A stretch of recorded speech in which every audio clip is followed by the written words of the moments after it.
우리가 어제 본 대로 이제 말씀에 의지하여 순종의 그물을 담대히 내릴 때 오늘 14절에 보시는 것처럼 스가랴의 권면을 따랐으므로 성전 건축하는 일이 형통한지라. 성전 건축의 일이 형통하게 마무리가 되는 기사가 14절 15절에 말씀되어지고 있습니다. 14년을 멈췄던 일을 다시 이어간 일인데 이곳에 하나님의 위대한 역사가 나타나더라는 거예요. 주의 말씀이 우리 발걸음에 등이 되고 빛이 되니 그 걸음이 형통에 돛을 올리고 나가는 것은 이건 당연한 일인 것입니다. 잠시 위기를 만나기는 해요. 그러나 그것이 아주 그 걸음을 막지 못한다라고 하는 거예요. 적어도 말씀에 의지하고 기도의 도움을 받는 일에는 그와 같은 반드시의 결실이 맺어지게 되어진다는 거예요. 우리가 어제 잠시 확인한 대로 이들이 성전 건축의 역사를 다시 진행할 때 그 지역의 총독 등이 의문을 품고 그 일로 왕에게 편지를 보냅니다. 우리가 읽었던 5절까지에 보면은 너희 왜 성전 다시 지으려 하느냐 하니까 그러니까 그 말에 신경 쓰지 않고 그냥 진행을 하잖아요. 그러니까 이 총독 등이 6절 이하에 보면 아주 장문의 긴 편지를 그 시기 바벨론의 왕인 바사의 왕인 다리오에게 편지를 보내는 거예요. 이전에도 한번 효과를 봤던 일입니다. 이미 4장에서는 이 일을 방해할 의도를 가진 사마리아인 세력들이 이처럼 아닥사스다 왕 앞으로 편지를 보냈고 그 편지에 근거해서 이스라엘의 과거를 조사한 결과 성전 건축을 중단하는 명이 떨어졌던 적이 있었습니다. 그리고 14년 세월이 흐른 거예요. 여러분, 이번엔 그때보다 더 유력한 총독 등이 편지를 보낸 일입니다. 그러니 더욱더 어려운 결정이 내려올 수도 있고요. 근본의 중단이 되면 이제는 아예 다시는 이 성전의 건축을 전혀 기대할 수 없는 일이 되고 말 수도 있는 위기의 순간이에요.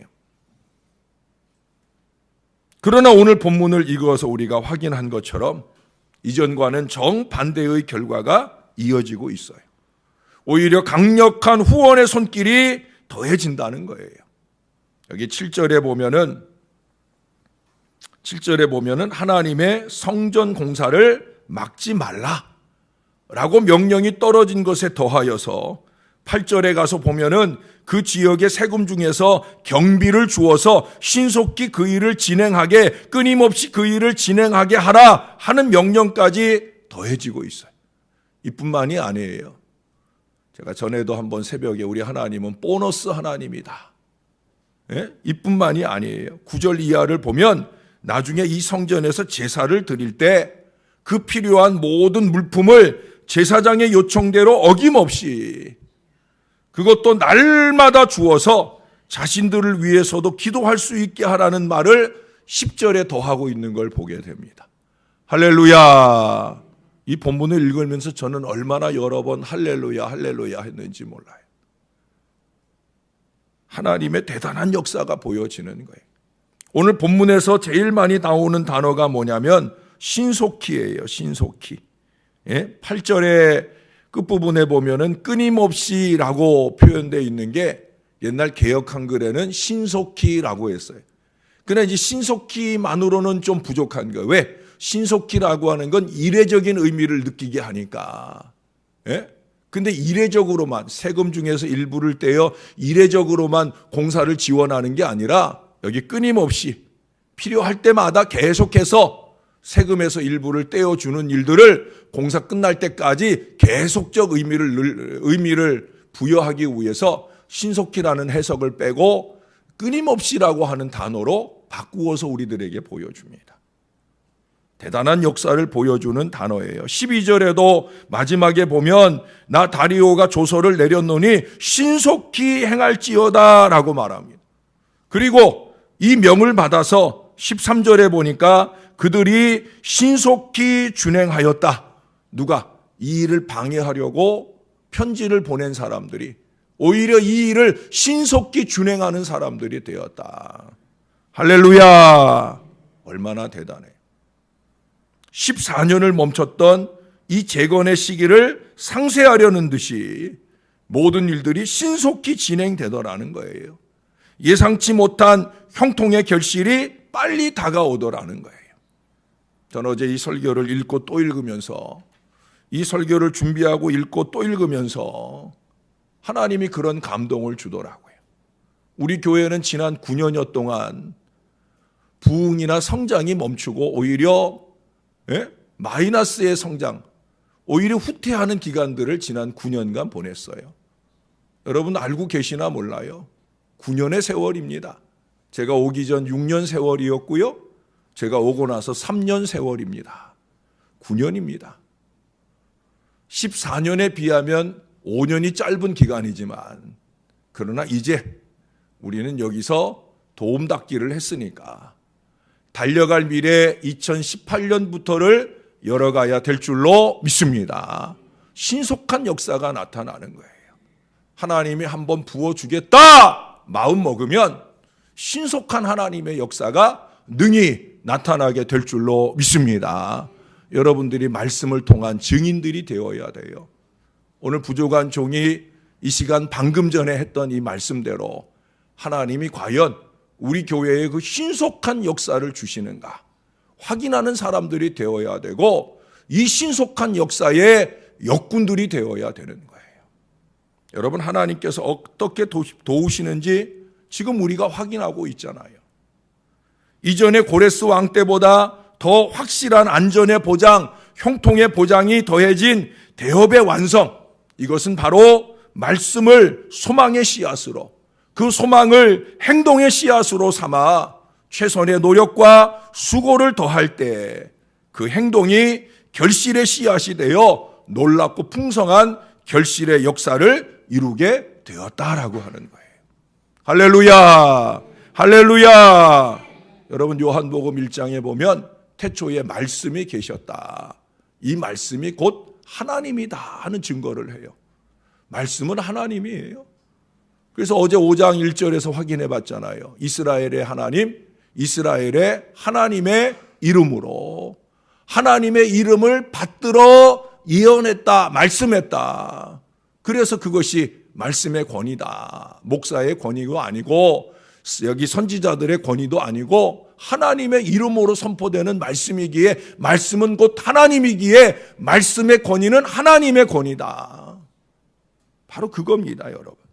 하나님의 말씀, 하나님의 뜻을 붙들고 하나님만 의지하며 매달릴 때 시편 3편 6절의 말씀처럼 천만인이 둘러치려 하여도 두렵지 않은 고백이 결실을 맛보게 하는 거예요. 풀무불에 던져졌던 사드락, 메삭, 아벳느고를 아시죠? 사자굴에 던져졌던 다니엘을 다 아실 거예요. 이들이 죽을 확률은 100%예요. 풀무불 근처에만 가도 그 불길 때문에 화염에 휩싸여 죽는 사람들도 있는데, 거기에 던져진 사람들이 죽는 거는 100% 아니겠어요? 사자굴에 사자가 한 마리 있는 것도 아니고 여러 마리 굶주린 사자들이 있는 곳에 던져졌을 때 이건 죽는 건 100%예요. 살았어요, 죽었어요? 예? 개구리 반찬 먹고 살았어요, 죽었어요? 살았어요. 예? 할렐루야, 살았어요. 모든 악한 세력들의 불의한 괴계가 다 허사로 끝나더라는 거예요. 그러나 하나님을 업신여기는 무리들은 잠시 그 걸음이 형통한 듯 보일지라도 그렇게 순조롭게 마무리되지가 않는 거예요. 여러분, 골리앗 아시죠? 그가 다윗의 돌멩이에 죽을 확률은 0.0001%도 안 되는 거예요. 2m 30cm에 저보다 50cm가 더 큰 그 엄청난 거인이 조그만 소년 하나가 던진 돌멩이 하나에 맞아 죽을 확률은 그냥 0이라고 봐도 된다는 거예요. 그런데 여러분, 어떻게 됐어요? 돌멩이 그 한 개로 그를 쳐 죽이잖아요. 반드시 성공의 결과로 마무리되잖아요. 사람들은 이걸 기적이라고 말하지만 저는 기적이라고 말하지 않아요. 아니, 우리들에게는 기적이 아니에요. 그것은 당연한 결과예요. 다윗이 어떻게 나갔길래? 만군의 하나님 여호와의 이름으로 나가니까.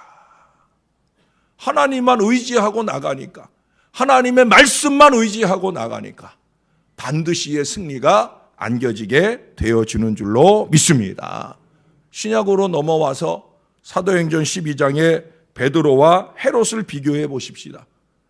베드로가 헤롯에 죽을 확률은 100%예요. 이제 그 밤이 지나고 나면 반드시 죽어요. 이미 야고보가 그렇게 죽었어요.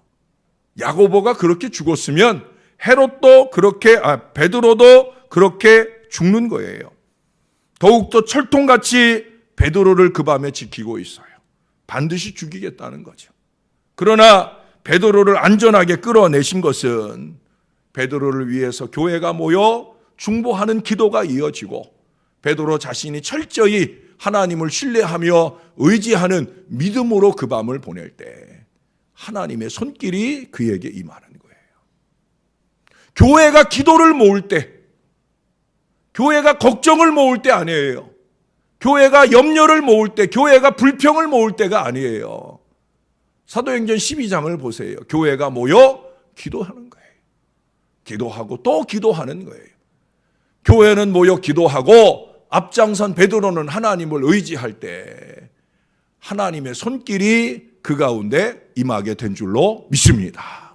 하나님의 손길이 임하는 거예요. 그러나 반면에 이 헤롯은 어떻게 됐어요?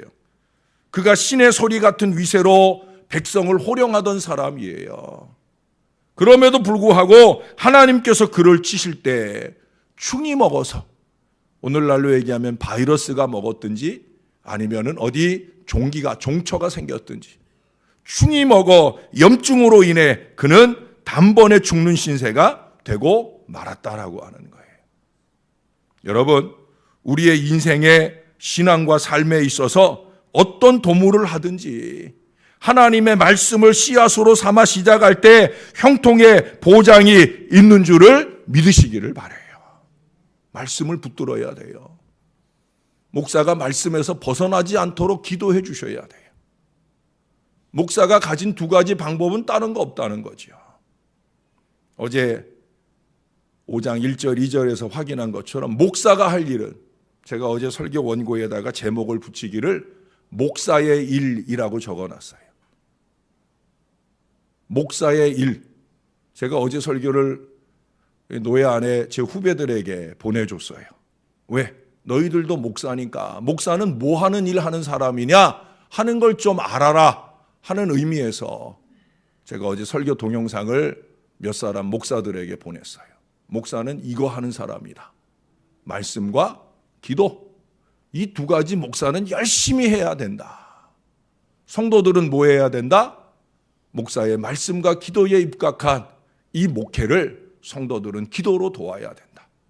특별히 새벽에 오시는 여러분들은 참 소중한 분들인 거예요. 기도로 도와주시기를 바랍니다. 무엇보다 매일 새벽을 깨어서 주 앞에 깨어서 말씀을 받는 이유가 바로 여기에 있는 거예요. 말씀을 순종을 안 할 바에야, 여러분 말씀 순종을 안 할 바에야 죄송한 얘기지만 이 피곤한 새벽을 깨울 아무런 이유가 없잖아요. 그렇지 않아요? 말씀 받으러 오시는 거잖아요. 맞습니까?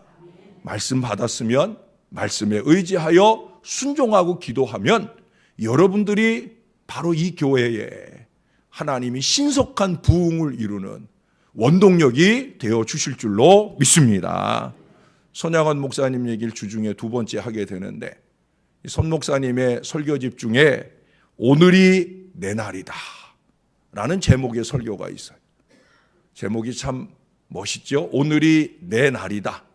사실은 지난번에 손양원 목사님 글을 제가 새벽 시간에 마무리에 읽어드릴 때는 하나님의 일은 제가 뭐라고 얘기했더라? 내 일이 아니라 하나님의 일처럼 하는 그런 의미의 글을 읽어드렸는데, 이 설교 제목은 오늘이 내 날이다 하는 거예요. 주기도문 중에 일용할 양식을 주옵시고에 근거하는 설교 내용입니다. 거기 보면 오늘을 충실하게 살아 주 오실 날을 준비하자라고 강조를 합니다. 오늘을 충실하게 살아 주 오실 날을 준비하자. 그런데 그 충실한 오늘을 사는 비결이 뭐냐? 바로 일용할 양식이라는 거예요. 그 일용할 양식이라는 건 물론 육신의 양식도 필요하다는 거죠. 오늘을 내 날로 주님의 오실 날을 준비하는 충실한 하루로 살려면 쓸데없는 다이어트만 자꾸 하지 말고 힘을 얻도록 일용할 양식도 잘 먹어야 되죠. 그러나 일용할 양식만 갖고 되는 일이 아니라는 거죠. 그보다 더 중요한 이 영혼의 일용할 양식. 영혼의 일용할 양식, 바로 이것이 더욱더 중요하다는 말씀을 역설하고 있는 거예요. 여러분, 오늘 하루의 일용할 양식을 이 새벽에 잡수시는 줄로 믿습니다. 참 귀한 일이에요. 참 귀한 일이에요. 일주일에 하루일지라도 이 하루에 일용할 양식, 영적인 양식, 그리고 이 아침에 올 수 없는 분들은 주중에 살아갈 때 영적인 일용할 양식을 꼭 잡수셔요. 그저 말씀 한 장이라도 할 수만 있으면 평일에 3장, 주일에 5장, 그렇게라도 일용할 양식을 꼭 잡수셔요. 그래야 오늘을 내 날처럼 충실하게 살아 주 오실 날을 준비하는 위대한 신앙의 모양들이 나타나게 되어질 줄로 믿습니다. 새벽 아침마다 일용할 영적 양식을 받아 이 양식을 의지하고 이 말씀을 의지하고 하루를 힘차게 살아서 오늘 본문이 보여주는 이 대단한 승리, 이 신앙의 승리가 저의 것이 되고 여러분들의 것이 되고 우리가 그토록 부흥을 바라고 기도하는 우리 신월 제일교회의 것이 되는 위대한 주의 백성들이 다 되시기를 예수님의 이름으로 간절히 축원합니다. 기도하겠습니다. 하나님, 다시 한번 말씀을 통해 하나님 살아계심을 보여주시니 감사합니다. 하나님이 돕고자 하시면 하나님이 얼마든지 놀라운 역사를, 역전의 역사를, 큰 승리의 역사를 반드시 이루어 주시는 분인 것을 확인해 보았습니다. 아버지 하나님, 우리가 이렇게 이기고 승리해야 합니다. 우리 교회가 참 어려운 시간들을 9년이나 보냈습니다. 이제 10년째 2018년을 맞게 됩니다. 아버지 하나님, 저희를 도와주시옵소서. 저희 위에 하나님의 크고 놀라운 역사를 보여주옵소서. 11월, 12월 들며 그 조짐이 보여지고 있습니다. 이제 우리의 기도가 더해지고 합심 협력이 더해져야 할 것입니다. 부족한 종이 3년 동안 보여온 목회를 이들이 신뢰하면서 앞으로의 또 다른 3년을 주님의 부흥의 시간으로 기대하면서 한 마음 한 모양으로 주님 앞에 매달려 기도하게 도와 주옵소서. 목사를 믿으라는 얘기가 아닙니다. 하나님을 믿고 하나님의 말씀을 믿고 의지하며 함께 하자는 것입니다. 저와 이 모든 자녀들의 마음에 오늘 성경이 보여주는 믿음의 용기를 더해 주시고 이 용기로 2018년을 은혜롭게 열게 하여 주옵소서. 그래서 주님 앞에 기도하는 우리의 기도로 통하여 역사를 열어가는 우리 신월 제일교회가 되게 하여 주시옵소서. 교회만 잘되게 하시는 분이 아니십니다. 하나님께서 우리와 우리 자손들의 미래도 얼마든지 형통한 미래로 열어주실 줄로 믿습니다. 믿음의 기도를 드리는 이 사랑하는 부모님들의 기도로 통하여 자녀들이 잘되고 형통하는 2018년이 되게 하여 주옵소서. 우리 가운데 임했던 모든 시름과 걱정, 염려들이 예수의 이름으로 떠나가게 하여 주옵소서. 주님을 붙들고 의지한 아무 염려 없이 감사함으로 기도한 모든 일들에 형통한 은혜도 임하고 마음의 평안도 넘치는 복된 신앙의 삶이 날마다 이어지도록 은혜를 베풀어 주옵소서. 내일은 올해의 마지막 주일입니다. 52주로 끝날 주일이 내일 하루 53번째 한 주일을 더 주시며 한 해를 마무리하게 하십니다. 아버지 하나님, 내일 하루 잘 보내게 하여 주시옵소서. 내일 주일 낮 예배뿐만 아니라 저녁에 송구 영신 예배까지 2018년을 결단하는 가족의 사명도 적어보고 소원의 기도도 적어보고 송구 영신 예배 때 그 정성껏 적은 기도의 제목들을 가지고 함께 예배를 드리며 한 해를 하나님께 의지하며 시작하게 도와 주시옵소서. 부족한 종의 기도대로의 역사가 힘있게 나타나게 하시고 부족한 종의 말씀대로 우리 주님의 부흥의 물꼬를 신속히 열어주시는 은혜를 다 같이 목도하는 믿음의 증인들이 될 수 있도록 이 새벽의 용사들을 강건하게 붙들어 주시옵소서. 갑절로 축복하여 주시옵소서. 감사합니다. 예수님의 이름으로 기도합니다. 아멘.